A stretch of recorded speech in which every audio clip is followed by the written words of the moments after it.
Cashflow Diary Podcast, episode 186. Welcome to yet another exciting episode of the Cashflow Diary Podcast, the podcast that teaches you insider tips, tactics, and strategies for creating leverage streams of cash flow into your life. Learn from top-performing entrepreneurs, business owners, investors, and thought leaders from across the globe as they share their secrets to success.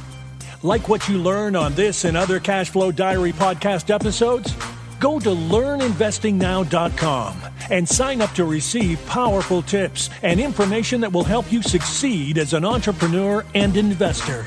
Now, here's your host, investor, entrepreneur, business owner, educator, speaker, author, and master facilitator of Robert Kiyosaki's cash flow game, Jay Massey. All right, ladies and gentlemen, welcome to another episode of the Cashflow Diary Podcast. I'm your host, Jay Massey, and I'm glad that you are here today because today we're going to talk about something that I think is absolutely important. Many of you out there, you want to do business by referral, but you know, the challenge with that is if they don't know what they're going to get, if they don't know why you're different, if they don't know who you are, if your customer has no clue on how to refer people to you and what their friends are going to get, it makes it very, very challenging to do just that very thing. And where am I going with all this? What I'm really saying is, if I said to you, hey, go to McDonald's, you know what you're going to get there. They're known for certain things. If I said to you, hey, go to Nordstrom, you know, we all love Nordies, especially me, right? They have my shoe size. See, I know that. But the point is, when you go there, you know what you're going to get.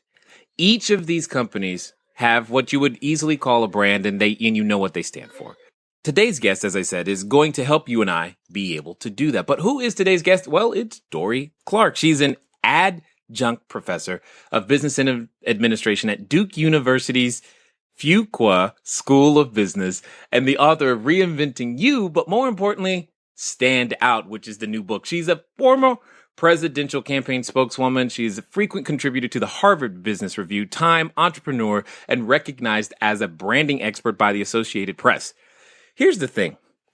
Do you think companies like Google, Microsoft, Yale University, Fidelity, and the World Bank have anything to do and care about their own brand? The point is if she can help them with their marketing, their strategy, their branding, she can help us. And that's exactly why I'm excited for her to be here and introduce herself to you and give us those tips that are going to help us differentiate ourselves as those small business owners and entrepreneurs who have something of value to offer. So help me welcome Dorie Clark. Dorie, you there? I sure am. Hey, Jay. How are you? I'm doing great. Thank you. Now, you know, I can't mention the words Duke University and not mention basketball. So tell me you at least went to one of the games.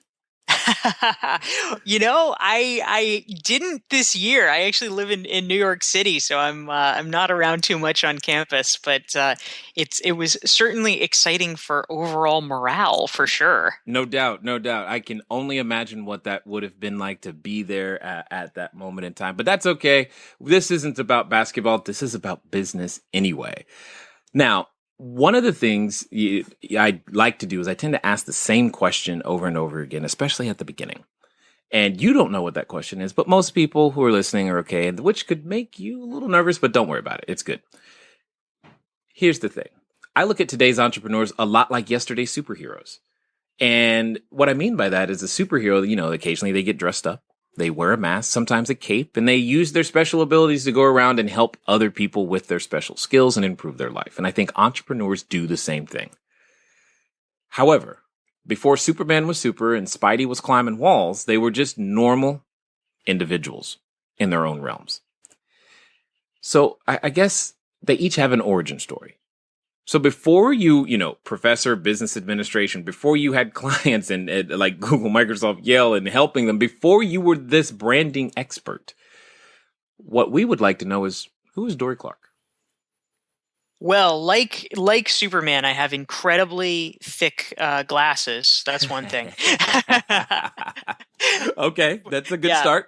Yeah, fortunately, contact lenses do most of the trick. But yeah, I've definitely got my Clark Kent glasses at night that I wear. But yeah, my background, so I actually am originally from North Carolina, land of Duke, and grew up in a really small town, and wanted to get out of it as soon as I possibly could because I just I hated it. It was just a really stultifying place for me. So I finagled my way to go to college early. So I left high school early, went to college, and did things that probably some people wouldn't necessarily think of as being the most logical training for someone later to work in business. But it all made sense to me, which is that I Yeah. was a philosophy major as an undergrad, and I Okay. have a master's degree in theology.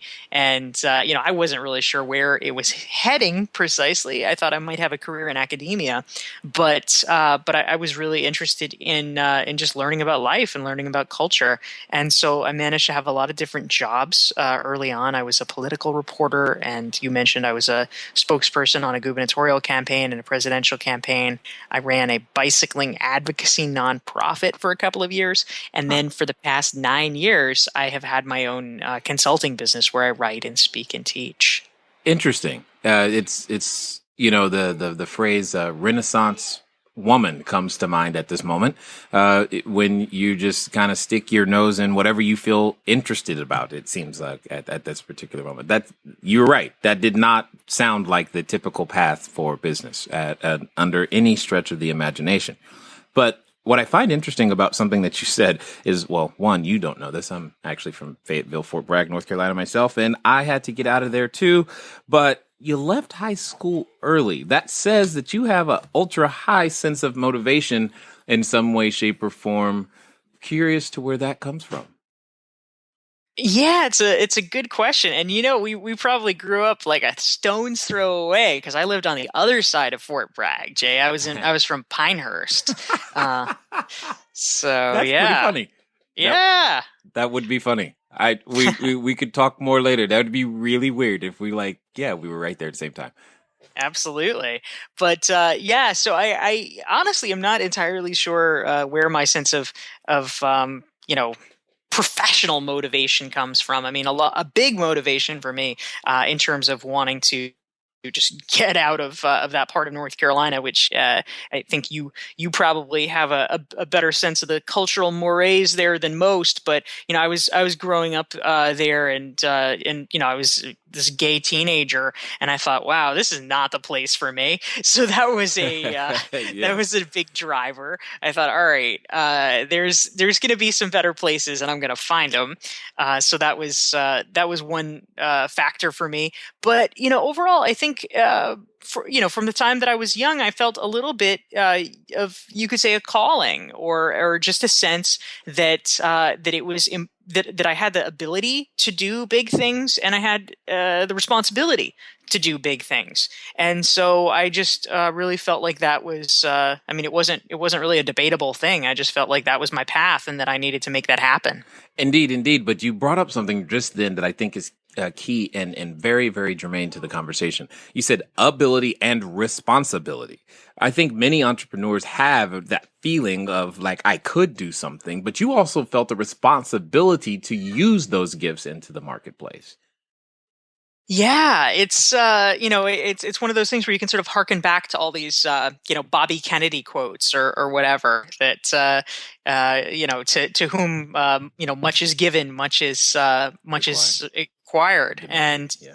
yeah, and I think that to a certain extent, we've lost a little bit of our civic culture in America, which I would like to bring back. I mean, one drum that I like to beat. You hear a lot in business circles about people. It's sort of the fashionable thing to say, "Oh, don't read the paper. The paper is just depressing. That brings you down. Why listen to the news if it's important enough? You'll hear about it somehow."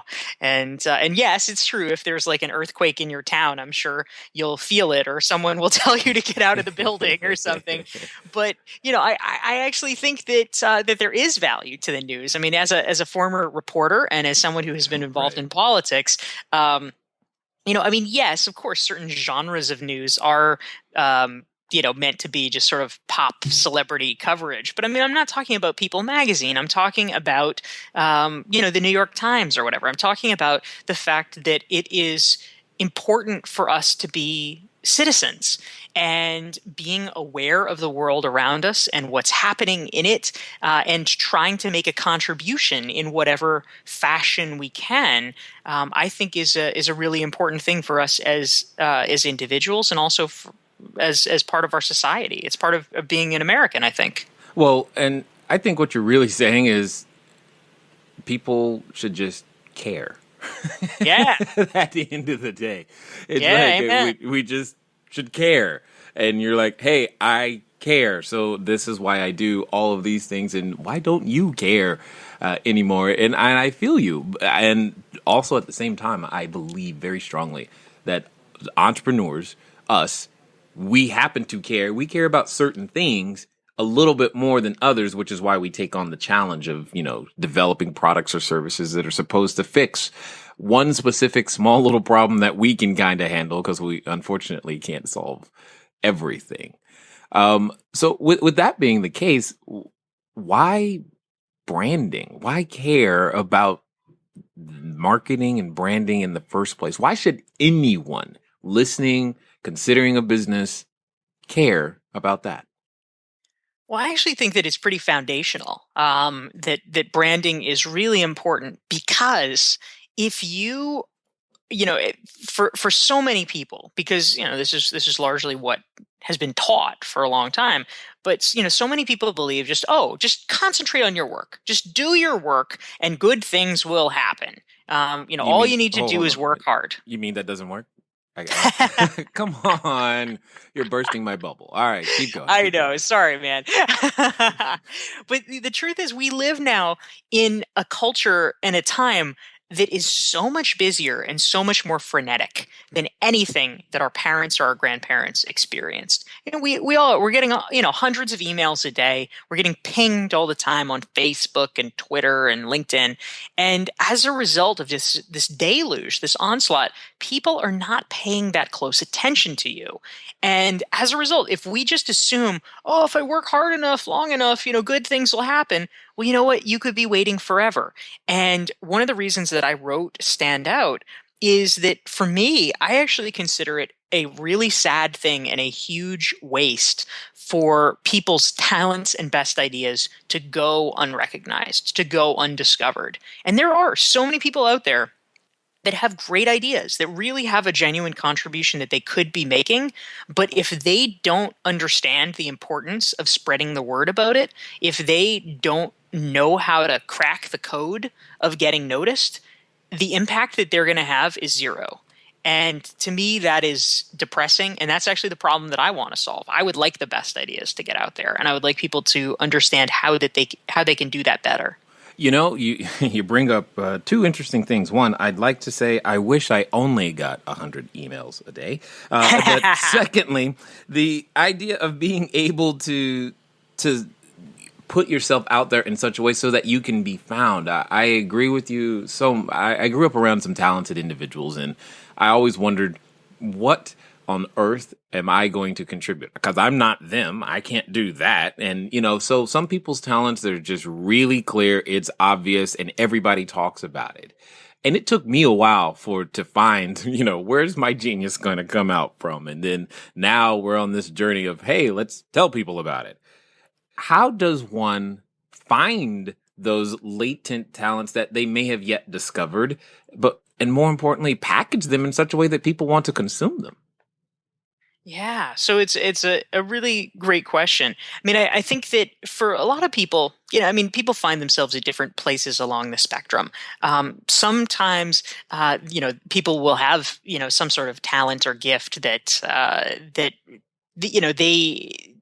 it just sort of seeps out around the edges. If there's something that your friends are always commenting on, or something that you're always getting sort of disproportionately recognized for, that's probably the place you should look. I mean, I was literally talking to somebody today who was talking about her mother and how her mother had this beautiful voice, and in the community that they grew up in, which was in Eastern Europe, anytime there was a wedding, anytime there was a funeral, always they would ask this woman's mother to perform at it, because people in the community knew that was her thing. She was amazing at it. And so if you have things, if people are constantly asking you for advice about this, or they want you to do that, that's a place where you should look and say, oh, maybe there's something here. The people have spoken, as it were.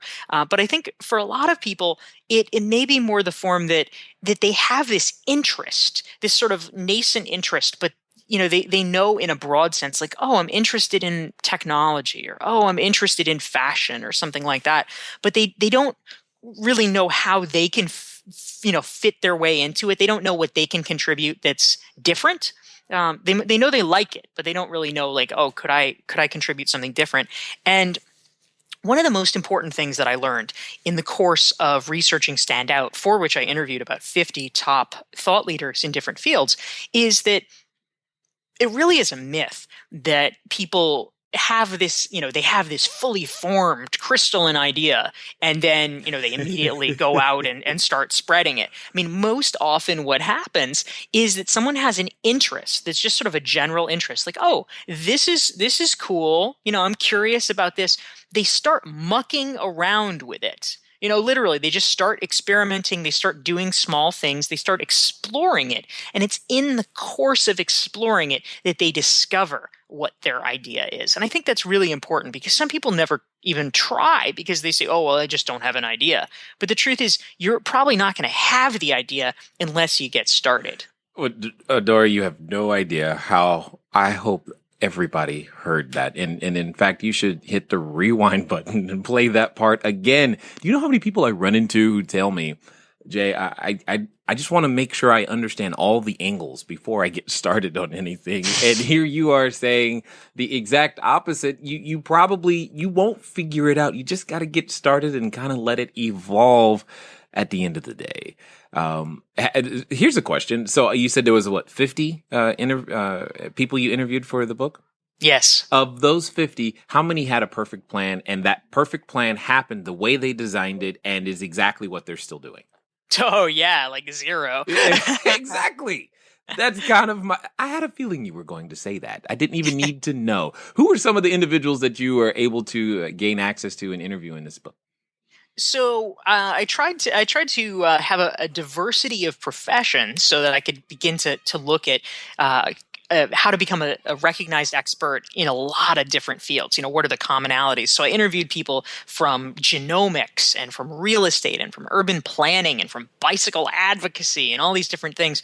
But the place that I went the deepest, especially because this is my area of interest these days, is talking with business thinkers. And so these are folks that some of your listeners may be familiar with. But I got to talk with some really cool people like Seth Godin, a well-known marketing expert, Daniel Pink, New York Times bestselling author of books like Drive and To Sell Is Human, David Allen, who's famous for his Getting Things Done productivity methodology, Tom Peters, who wrote In Search of Excellence. It was the classic business book of the 1980s, sold more than 2 million copies. Robert Cialdini, who is the world's most famous thinker on influence and persuasion. So a lot of those folks, it was really great to get to speak with them. Okay, you guys know me. You I'm not going to tell you, but those are probably all books if you haven't read any of the books by any of those people, especially Robert Cialdini, especially Seth Godin, and especially David Allen, go make that happen, because a lot of what you're trying to get done is covered, and they've covered it in some way, shape, or form. Now, specifically, though, as it relates to standing out, what would you say? Like, do you have, what is Dorie's top 10 list of things that entrepreneurs do absolutely backwards that prevent them from standing out? Yeah, there's a lot of places that entrepreneurs fall down for sure. Fundamentally, what I discovered, at the highest level of this is that if you are going to become a recognized expert in your field, you need to do 2 things more than anything else. The first is that you need to have some kind of an idea that you are associated with. For Robert Cialdini, it's persuasion. For Daniel Pink, it's about motivation and what motivates people in the workforce. For David Allen, it's productivity. But you have to be known for something. You have to make sure there's a there. The second part, equally important, is spreading that message, spreading the word about it. And really what that takes, I discovered, is it's a 3-step process for beginning to build a following around your idea. And very briefly, it's number 1, building your network. So it's getting a sort of tight-knit group of people around you who are sort of a sounding board for you. They're people you trust their judgment. They can give you honest feedback about how to make your ideas better and give you early support for your idea. Number 2 is building your audience. So that's where you really start to speak up publicly about your idea. Maybe it's blogging, or it's doing webinars or giving speeches or something, but it's getting your idea out. And third, and finally, it's about building your community. So once you have got a sufficient number of people who, your audience, who's interested in your idea, you want then to be able to help give them opportunities to connect to each other so that you can turn them into evangelists for your idea and help it go viral. Interesting. And I'm just going to take a stab and say that, based upon everything that we have available to us today, this can be applied at every level, whether someone wants to, have the next $100 million company, or they just want their own small, $500,000 business. Yeah, that's exactly right. I mean, there's so many opportunities with this. I mean, even if someone works inside a company, if they have an idea that they really believe in, you want to follow that process of, okay, before you float the idea publicly, you want to have a sort of focus group of people that you trust to say, is this a good idea? Okay, yeah, this will work in our company. Then you begin talking about it, and then you start to get other people bought in and engaged. And before long, people in the company say, oh yeah, this is really great. I mean, it can work in that setting, and it can work if you want to create the next Uber. I love Uber everywhere I go. Yes. I really do. It is fantastic. I remember the first time I used it in Phoenix. I was in Phoenix, and I was at obviously a real estate related event, and I just called it. I was like, from my phone. I didn't need money, and I just walked out of I remember I walked out of the restaurant right into the car. I'm like, this is cool.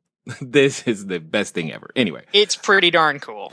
So here's my I guess my question becomes is, if I'm the small business person, and maybe I've been in business for a little while, I don't know if I have an idea that I'm associated with. What does that mean? What's the process to finding what that might be?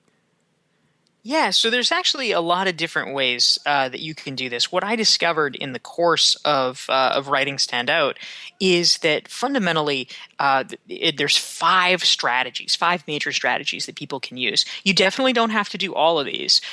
This is more of kind of a buffet where you can pick the thing that seems the most applicable to you and your circumstances. But really briefly, what I discovered in terms of how people find their breakthrough idea, number one possibility is to do a niche strategy where you go really deep in a particular, facet of your field or profession, and then you can expand out from there. But it's smart because you're able more quickly to establish yourself as an expert since there's less competition in that particular vertical. Number 2, it's mixing disciplines. A really good way to get known is if you do sort of a mashup of different ideas. So, I mean, for instance, Eric Ries, who some of your listeners may know, he's the author of The Lean Startup. He took things that on the surface you might not necessarily think of as being compatible. He took startups and the lean methodology, which was developed as a strategy by Toyota to help improve automotive manufacturing. I mean, those things seem not related, but he mashed them together and created something very new and very helpful, which created its own new idea. Number 3 is doing original research. And basically what I mean by this is that it's really easy for people to have opinions about things. Everybody has an opinion. But if you are somebody who is contributing new research, this doesn't have to be complicated. It doesn't have to be scientific research. It could be doing reviews. It could be doing interviews. It could be doing case studies. But something that actually has a lot of time and thought into it, that can establish you as an expert and really get you known for something. Number 4 is tackling an important enough idea. And really what I mean by this is that if you are picking a subject to focus on that enough people care about, everybody talks about Elon Musk as this sort of paradigmatic, brilliant entrepreneur. Well, part of it is because he picked electric cars and solar power and space travel. I mean, those are things that people are fundamentally interested in. And Right. those are worthy challenges. And so people are excited about that. You can have a breakthrough idea because people are following that closely. They love that. And 5th and finally, it's what I call creating a framework. And basically what this is taking a look from a 30,000 foot perspective at your field and beginning to say, you know what, are there sort of foundational principles for this field that haven't been articulated? Is there a kind of framework that I can put around it that would help people understand things better? And so, as one example, Elizabeth Kubler-Ross, with her 5 stages of grief, this is something that's really critical, foundational. Clearly, people had been experiencing grief for as long as humans have existed, but it wasn't. Yes. Yeah, it wasn't until 40 years ago that she created this, and then people said, "Oh, you're right. It does work like that." And if you can do that for your field, which really just requires asking the right questions and creating a sort of framing device, that can be a big breakthrough. Interesting. And the thing is with those ideas, especially that framework one, it's literally just looking at something that already exists in a completely different way, asking a few questions that someone may not have asked already. Precisely. Yeah, I kind of like it. I like it. So you said something that was key towards the beginning. You said a brand was foundational. That says to me, walking is, an activity, necessary for daily living. You got to know how to eat. Hopefully you can breathe. All of these things that's clearly foundational for life, which says to me, without them, you're dead. So when you say foundational, it communicates to me that failing to do these things means my business is, in all instances, dead. Okay. Hey, you've been listening for a while. Hopefully you've caught a number of the previous episodes. If not, start at number 1, but jump up to some of the more current ones, obviously. We have been having something special for you guys. If you go over to learninvestingnow.com, for those of you outside the U.S., go over to learninvestingnow.com. I know you heard it at the beginning, but we've changed it, and we are giving you a free copy of my book, Cashflow Diary, 10 Steps to Creating Wealth in Any Economy. So you get a free electronic copy. Thank you, podcast listeners. We're kind of excited about you. For those of you in the U.S., and if you're not near a computer right now, here's a simple way for you to go do it. Send a text message over to 72000. That's 72,000. The keyword is book, BOOK, and I'll email it to you there as well. Now, I'm sure as you're listening to Dorie, you're ready to go out there, get started, take on the world, and become that super person who has a lot to offer in developing your own cash flow in business. So let's get back to it. Yeah, I think that's largely true, because if we actually just peel back the definition of brand, what are we talking about? Fundamentally, a personal brand is a synonym for your reputation. That is all it is. It's what do people think of you? And, sometimes people rebel against the phrase personal brand. They don't like it. They think it connotes some kind of phoniness or whatever. But, really we're talking about your reputation. And I think people would probably feel differently about it if you substituted that out and then they said the same things like, why do I have to have a reputation? I don't care what my reputation is. It sounds silly on the surface. As humans, what determines everything? You could be the best in your field, you could be the best at anything, but if the world looks at you and says, I don't care. You know what? You're not going to get anywhere. You're not going to get any clients. You're not going to be able to do the things you want to do and the things you know you can do. So getting right with your reputation and making sure that it reflects how you would wish to be seen, I think that really is foundational. Well, agreed, but you got to admit, I mean, managing that today, I mean, with the advent of Twitter being the news channel for many, that could be a challenge to do simply because there's so many ways people can interact with your brand and who you are. And, you know, whatever you put up there kind of stays forever. It's true. It's true. I mean, there's there's benefits to that, of course, and there's also serious downsides. So people have to be mindful. I mean, on the plus side, there's benefits that can accrue over time. I mean, I know, for instance, if someone starts investing in a positive way, I mean, sort of like, whatever, putting $10 a week aside, into your savings account, you can sort of think of it the same way with your online reputation. So, for instance, there's blog posts that I've written, 5 years ago, 3 years ago, 2 years ago, and there are things that still come up when there's search results. And because they're things that, I'm still proud of, that's a great thing. It's really nice that those things years later are still driving people to me, driving people to my website, etc. I feel like that's a victory. But yeah, I mean, similarly, if somebody makes, if they make a mistake and something negative about them appears online, or maybe they've it's not even an error per se, but if they decide they want to change their brand rather dramatically, then it can be a handicap.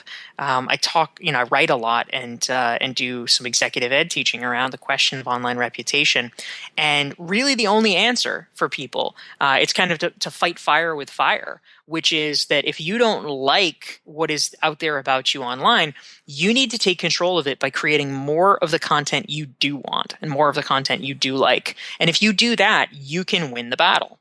You know what's really funny about that is that that's pretty much what drove me to start producing content. That was one of the factors. Is I found out people were.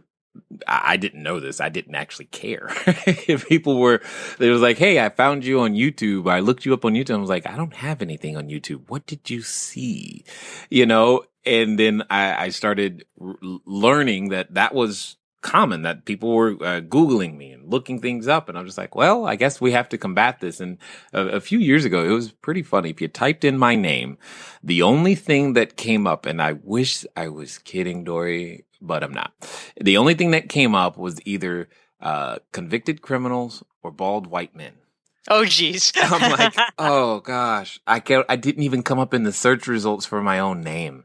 It was pretty bad. Now today, if you type in, Jay Massey, you're gonna see me, which is great. It was pretty interesting because the stuff is out there and we've got to do it. So let's say I'm the brand new entrepreneur. I like a lot of what you're saying, but this sounds like a lot of work. And it's not exactly tied directly to revenue. So really? Is it that essential? Do I have to do it? Because that's what I know somebody's thinking it. So I better ask you before they email me. Yeah, absolutely. So, I think there's a couple of points. One is that I'm certainly not saying that everybody has to immediately dive in and become, the equivalent of a social media consultant. I mean, no individual business owner and no individual human being needs to be on 11 social platforms or something like that. Wow. That would be ridiculous. I'm not. I mean, there's platforms I'm not on. I don't do Pinterest. I don't think it's really relevant to me professionally. I mean, I need to know about Pinterest, but I don't need to spend a lot of time on it. So you just have to make choices about what's useful. But do you need to be on something? Yeah, you do. And I think the reason why that is, I mean, your story is very telling. If there's nothing about you online, I mean, it means that there's a lot of potential for other people to get the wrong impression because, in the past they might have Googled you and said, oh yeah, you must be the, the criminal Jay Massey or whatever. Yeah, and you don't want that. You want you to be findable. The other thing is that we are absolutely entering the era where just by dint of living, people have some kind of a digital footprint. And if you don't have one, people think it's weird. They think it's fishy. And Right. I mean, I was consulting for a company, and they were in the process of hiring a marketing director. And this was now, I think, about 5 years ago. So I mean, even then, it was, sort of early days. But this guy, he had this combination of he had been working abroad the last few years, and B, there was really like nothing about him online. And they liked him, they wanted to hire him, but it made them so suspicious. They thought, what is up? Like, why is there nothing here? They actually, they got really concerned toward the end that he was fabricating his resume. And so they did end up hiring him, but it delayed the process by multiple weeks because they decided that they needed to call up and talk to multiple new references just to make sure, because it was so weird they couldn't find stuff about him. That's funny. You don't have a Facebook account? Are you okay? That's pretty funny. I've actually run into one millennial who didn't have a Facebook account, and I remember the feeling like, why are you all right? Is this a religious thing? Why don't you have a Facebook account? I don't understand.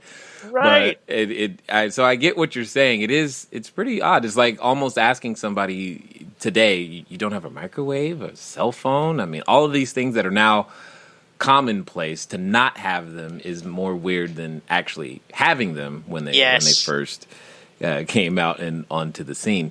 Now, you mentioned that you were consulting, with the company. Give us an idea of, like, in your world, what does the typical perfect person come to you? How do they go, you know what? I need Dorie. What is that progress? What goes through their mind that leads to Dorie can help me, or you're the solution?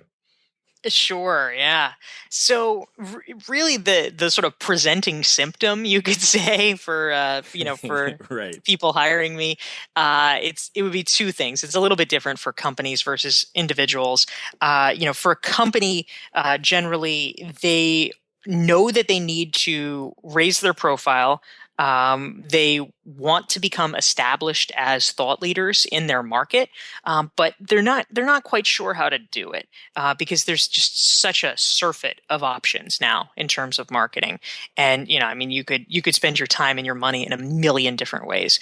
And so typically they have their own marketing team and apparatus, but they want someone to come in from the outside to take a look at what they're doing now and make strategic recommendations about the best way to optimize their marketing.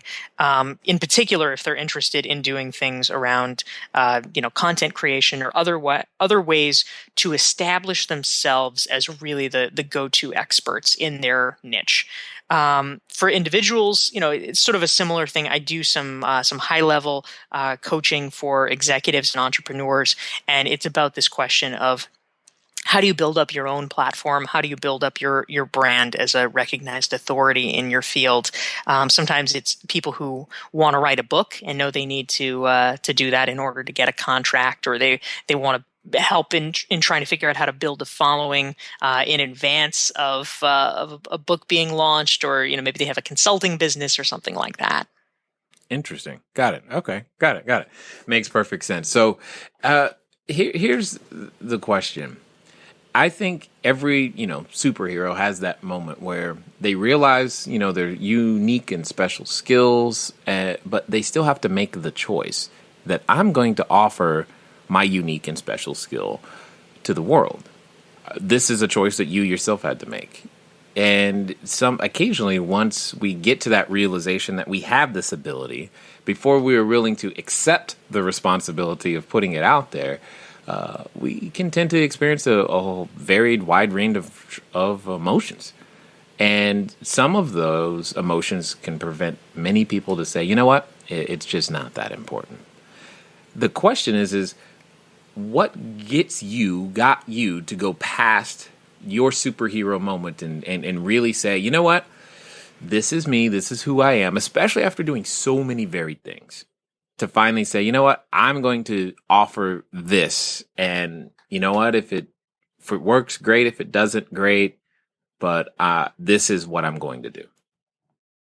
Yeah. Well, for me, I just I always felt a degree of certainty that I felt like I had a baseline level of ability where if I applied myself to something that I would be successful. And I certainly had a lot of setbacks early on. You too? Really? No. That's right. It's all true. I mean, the sort of foundational thing for me in writing my book, Reinventing You, the reason I reinvented myself so many times, not because I wanted to, but because I had to. I tried to become an academic, and then I got turned down by all the doctoral programs that I applied to. I tried to be a newspaper reporter, and I got laid off from my job. I worked in politics, and all my candidates lost. So it took a while for me to find my sweet spot.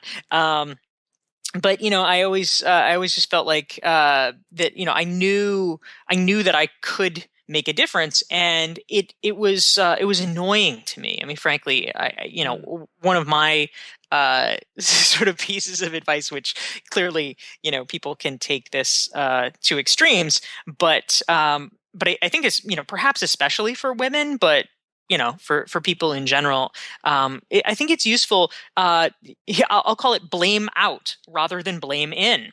And what I mean by that is a lot of people see a setback and they think, oh, well, I guess I lost my job because I'm not good enough, or, whatever. Oh, I guess they, they looked at my application and everyone else's was better. And so I just didn't measure up. And it's like, no, that's actually not helpful.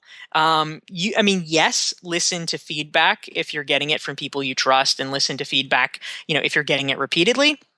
But too many people get negative feedback and then they just wilt at the first, at the first glimpse of it.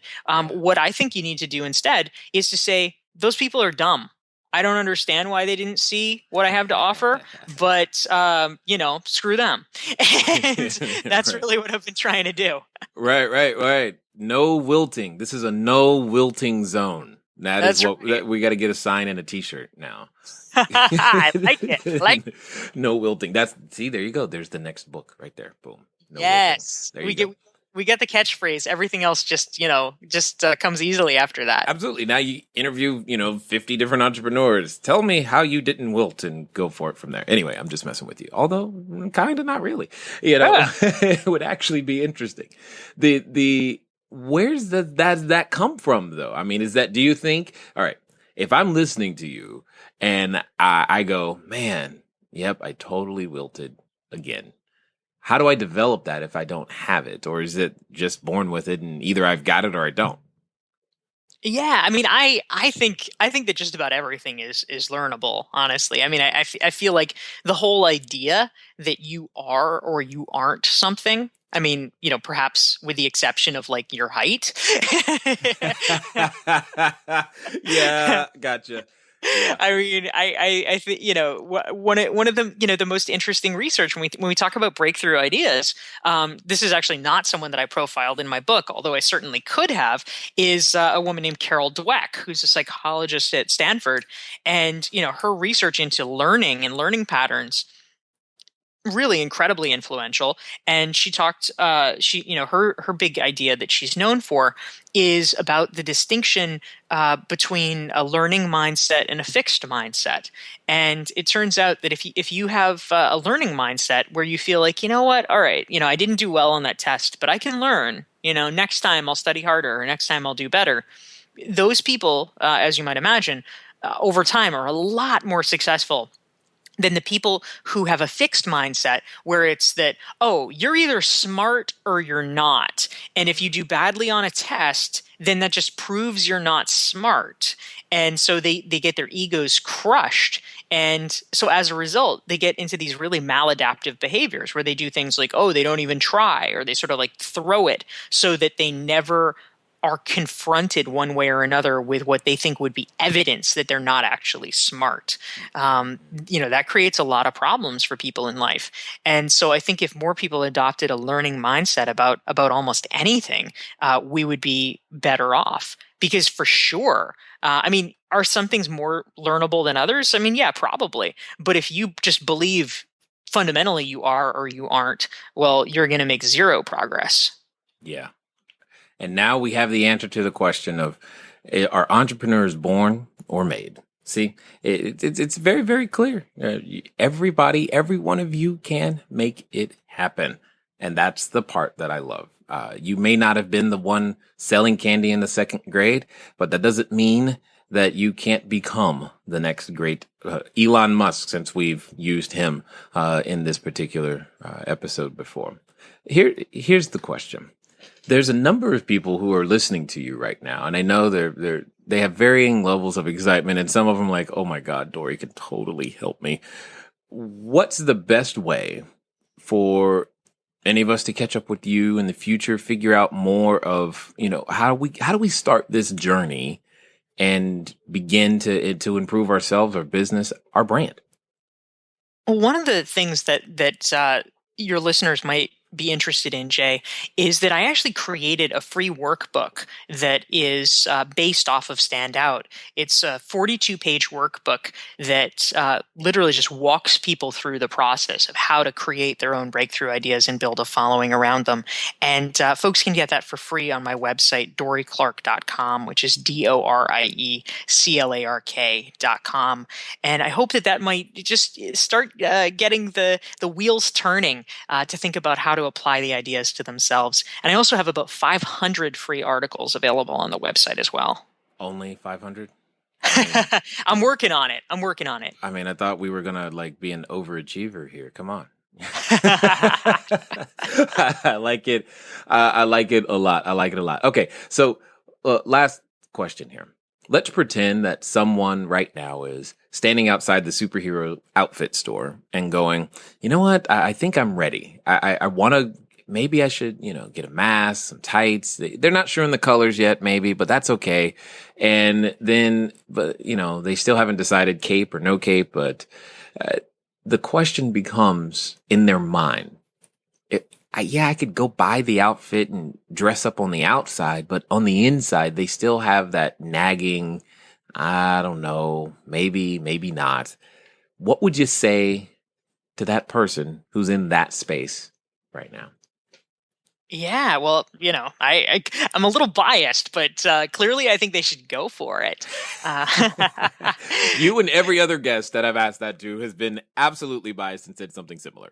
That's right. Because, honestly, the way that I think about these issues, about standing out, about, really developing your brand and running with it, is that some people might consider it risky. It's risky. You hear about things. There's a saying in Australia and some other parts of the world where they call it the tall poppy syndrome, which seems to be a well-known cultural phenomenon there. Thankfully, less so in the U.S. But the tall poppy syndrome is where, whichever it's dangerous to be the tall poppy, i.e., the flower that stands out, because that's the one that gets chopped down the first. Because no one likes somebody who's standing out. So some people might perceive a degree of risk, but honestly, I actually think that there is a lot of risk in not standing out, because the era that we are entering is an incredibly competitive global marketplace, and there is a race to the bottom. There's always going to be someone who's willing to do the job cheaper, and if you posit yourself as just an average, interchangeable person, that might have flown a while ago. It is not going to fly now, because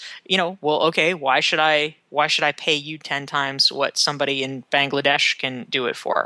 There's just not a good reason. The only reason to pay you what you're worth is if you give people a clear reason that you're known for having amazing quality, or you're known for having amazing ideas, or you're known for having a unique take on something. That's the reason to pay money to work with you and not somebody else. And I think that that's something that increasingly people need to be aware of.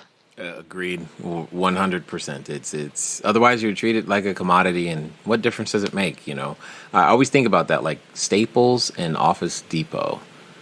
What's the difference between those two stores? Yeah. I still have not been able to answer that question. And I don't really care which one I go to. Just, who's got the item I'm looking for today and which one am I closest to? That's literally all it comes down to for me. But we don't want to be that. We want to be the store that people go to. Well, I definitely want to say I appreciate you taking the time to invest here with us at the Cashflow Diary. Thank you so much. It's awesome talking with you. All right, ladies and gentlemen, you know what time it is. It's time for you to move at the speed of instruction. What does that mean today? Well, you got more books recommended to you in this particular episode than we've had in a while. So you can just go back and get all of them, read them all, and I'll see you in about 2 years when you're done. Or you can just go pick up a copy of Stand Out, because it'll probably help you to make sure that you are doing the things that are correct and necessary in the right sequence and order. And go get that 42-page Stand Out assessment, because you know what? You need to know what's going to help you differentiate yourself in the marketplace. And at the end of the day, you don't want to be a commodity. Guys, gals, it's been fun talking to you today. I look forward to talking to you soon. Until next time.